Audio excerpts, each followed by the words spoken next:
Why did you decide that these 4 patriots were not worthy enough to have their names on a base? Senator, as you know, this was never about the names of the bases they were renamed to. So you don't challenge the worthiness. Restoring all bases to their original name, because we're not about erasing history. Okay, you don't care about their military record. You wanted to restore the Confederate names. When you called the Gregg family to tell them that their dad's name was no longer going to be on the base, what was their reaction? Senator, the Army notified them of that. You didn't call any of the families, and I've spoken with the families, and the families were called by the press.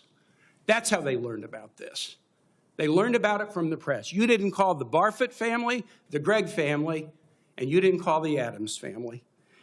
I told the families I'd ask you about this today. In fact, 2 of General Gregg's granddaughters, Avery and Sydney, are right here in the audience, and I want to ask you this as I close. While you announced that these brave men and women's names would be stripped from the Virginia bases, no orders to that effect have been received by the base commanders. In light of the patriotic service of Van Barfoot, Arthur Gregg, Charity Adams, and Mary Walker, I'd like to ask you simply not to issue the orders changing the names of these Virginia bases. These families, my Commonwealth, are very proud of these heroes, very satisfied with these names, and ask you not to change them.